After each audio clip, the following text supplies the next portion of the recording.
हिंगोलीच्या औंढा नागनाथ ज्योतिर्लिंग मंदिरात गुढीपाडव्यानिमित्त नागनाथ देवाला अलंकाराने सजवण्यात आलं होतं।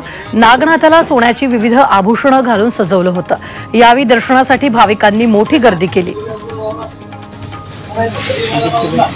आज माझ्या घरी मी शेतकरी एल्गार समितीच्या वतीने अकोल्यातील बहिरखेडच्या शेतकऱ्यानं अनोख्या पद्धतीने गुढीपाडवा साजरा केलेला आहे। शेतकऱ्यानं कर्जमाफीची गुढी उभारत सरकारला प्रश्न विचारलेले आहेत। परभणीच्या सिंगणापूरमध्ये गुढीपाडव्यानिमित्त काणिफनाथाची मिरवणूक काढण्यात आली। डफ वाद्य, झांज, ताशा अशी वाद्य मिरवणूक काढत गाव प्रदक्षिणा घालण्यात आली। यावेळी महिलाही मोठ्या उत्साहात सहभागी झाल्या।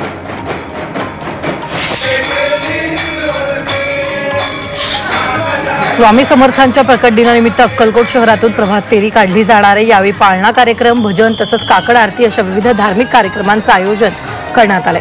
प्रकट दिनानिमित्त येणाऱ्या भाविकांसाठी महाप्रसादाचीही सोय करण्यात आली आहे।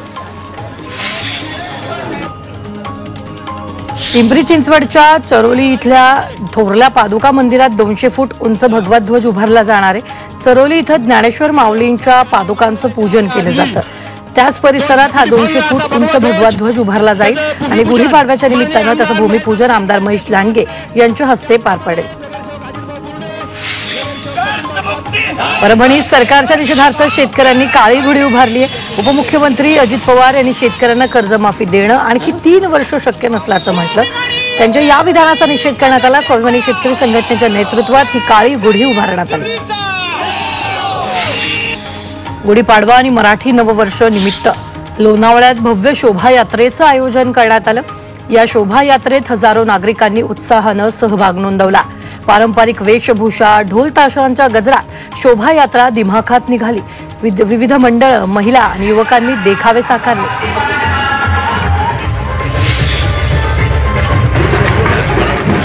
रत्नागिरीत हिंदू नववर्षाच्या स्वागतानिमित्त शोभायात्रा निघाली। या शोभायात्रेत राज्याचे उद्योगमंत्री आणि जिल्ह्याचे पालकमंत्री उदय सामंत सहभागी झाले। यावेळी त्यांनी सर्वांना हिंदू नववर्षाच्या शुभेच्छा दिल्या।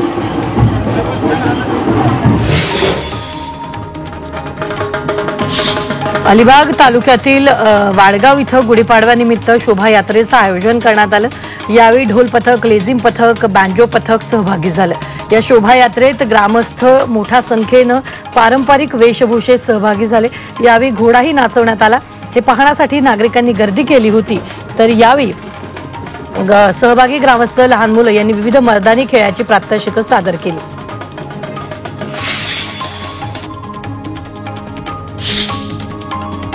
भिवंडीत गुढीपाडव्याच्या निमित्तानं अण्णासाहेब जाधव विद्यालयाच्या वतीनं शोभायात्रेचं आयोजन करण्यात आलं।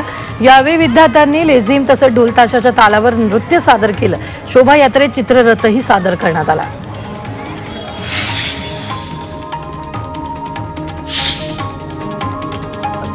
लोणावळ्यातील एकविरा देवीला भाविक भक्तांनी अर्पण केलेल्या छोट्या सोन्याच्या वस्तू एकविरा देवस्थानकडून एकत्रित करण्यात आल्या।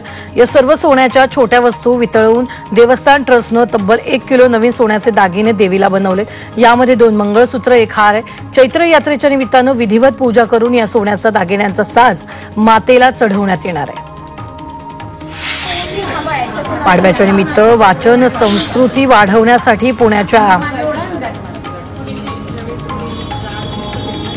पुण्याच्या राजगुरुनगरमध्ये महिलांनी पुस्तकांची गुढी उभारली। या निमित्त समाजासमोर त्यांनी वाचन संस्कृतीचा आदर्श निर्माण केला। मोबाईलच्या युगात वाचनाकडे दुर्लक्ष होत असल्यानं सावित्रींच्या लेकींनी पुस्तकांची गुढी उभारून जनजागृती केली।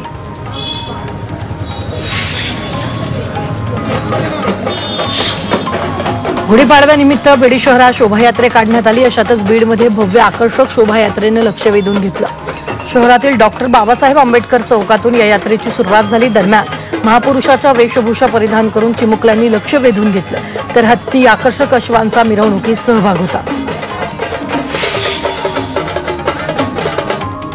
नाशिकमध्येही गुढीपाडव्याचा उत्साह पाहायला मिळाला। नाशिक शहरातील रविवार कारंजा येथील चांदीच्या गणपतीला पाडव्यानिमित्त द्राक्षांची आरास करण्यात आली। दरम्यान मंदिराभोवती उंच गुढी उभारण्यात आली। शेतकऱ्यांना कर्जमाफी नाकारल्याच्या निषेधार्थ सांगली स्वाभिमानी शेतकरी संघटनेकडून काळी गुढी उभारण्यात आली। सत्तेवर आल्यानंतर सरकारकडून शेतकऱ्यांची कर्जमाफी नाकारल्याचा आरोप स्वाभिमानी संघटनेने केला। यावेळी मुख्यमंत्री आणि दोन्ही उपमुख्यमंत्र्यांच्या विरोधात घोषणाबाजी करण्यात आली।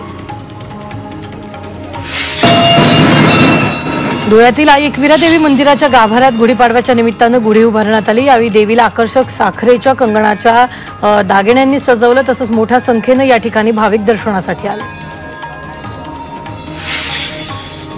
लोणावळ्यातील कार्ला एकविरा गडावर गुढीपाडव्यानिमित्त आई एकविरा देवीच्या मुख्य मंदिरात रंगीबेरंगी फुलांची सजावट करण्यात आली। मंदिराच्या प्रवेशद्वारामध्ये गुढी उभारण्यात आली। आजपासून कार्ला एकविरा गडावर चैत्र उत्सवाला सुरुवात झाली आहे। चैत्र नवरात्रीचा आजचा पहिला दिवस असल्यानं भाविकांची मांदेयाळी देखील कार्ला एकविरा गडावर पाहायला मिळाली।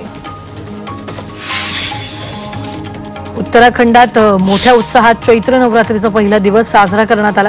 यावेळी हरिद्वारच्या मनसा देवी मंदिरात आरती करण्यात आली, तसंच भाविकांची मोठी गर्दी झाली। वाशिम जिल्हाधिकारी कार्यालयासमोर स्वाभिमानी शेतकरी संघटनेनं काळी गुढी उभारली। उपमुख्यमंत्री अजित पवारांनी शेतकरी कर्जमाफी संदर्भात केलेल्या वक्तव्याचा निषेध करण्यात आला। यावेळी राज्य सरकारवर असलेलं कर्ज मंत्र्यांच्या घोटाळ्यामुळे आहे असा आरोप संघटनेनं केला।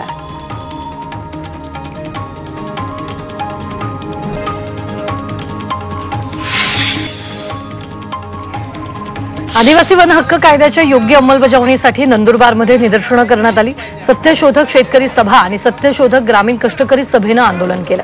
यावेळी जिल्हाधिकारी कार्यालयासमोर कार्यकर्ते मोठ्या संख्येनं उपस्थित होते। ठाण्यातील नववर्ष स्वागत यात्रेदरम्यान उपमुख्यमंत्री एकनाथ शिंदेंनी परदेशी पाहुण्यांसोबत मिसळ पावचा आस्वाद घेतला।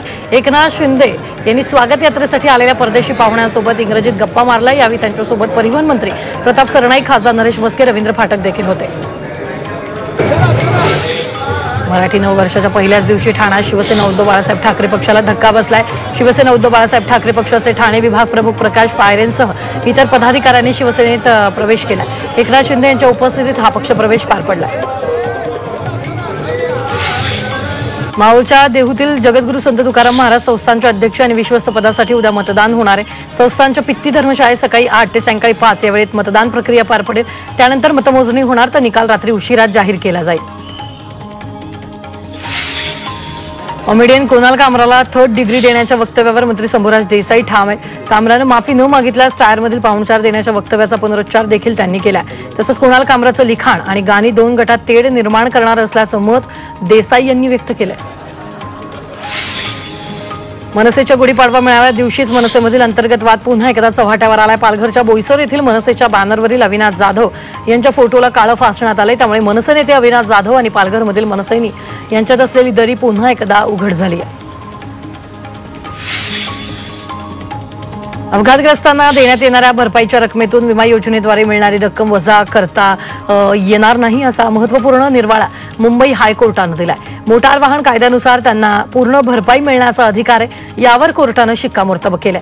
विम्याची रक्कम भरपाईच्या रकमेतून कमी करता येणार नसल्याचं कोर्टानं म्हटलंय। लातूरमध्ये एक धाव सायबर सुरक्षेसाठी या मॅरेथॉन स्पर्धेचं आयोजन करण्यात आलं। सायबर सुरक्षेबाबत जनजागृती करण्यासाठी मॅरेथॉनचं आयोजन केलं होतं। स्पर्धेत शेकडो महिला, पुरुष तसंच लहान मुलं सहभागी झाली।